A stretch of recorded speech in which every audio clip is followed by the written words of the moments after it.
I wanted to touch on a bit more when you're in that winter and you just want to get into that next room or return to the room you were in before, Yeah. right? Like you talked about, and how difficult it is to push against this inner comparison monster, right? That is making you Mhm. resist the slowing down, Yeah.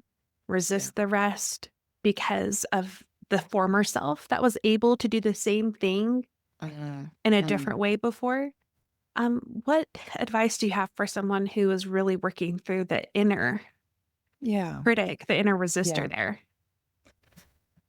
I think you take it hour by hour, honestly. And I think what you'll notice if you let your attention rest on what you're going through rather than what you want to do. So find ways to watch your emotions as as if they're clouds going off across the sky.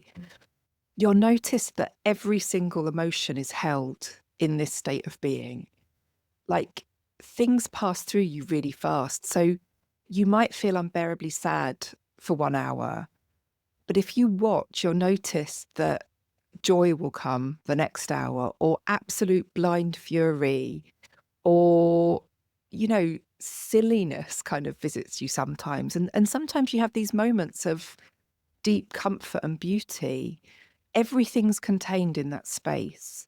Your work is to learn to notice that everything, Mm, because almost certainly what's been happening in your previous busy life is that you haven't been engaging with all of that feeling, all of that sentiment, all of that sensing.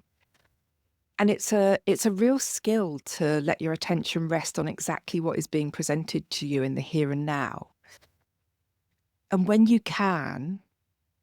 do that, when you allow that to happen, when you welcome all of the negative feelings equally as much as all of the positive feelings, you will quickly notice that you've probably changed without realizing it already. You're not waiting for the change to happen.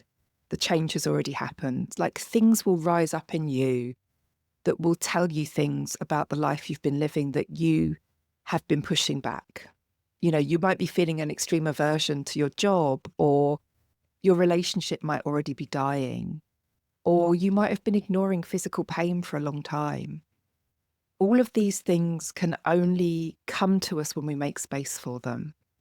And we can't heal them until we've made that space. So it's a very different model of work, but I think it's still work. Like you have a task to do, which is to feel your feelings during that time.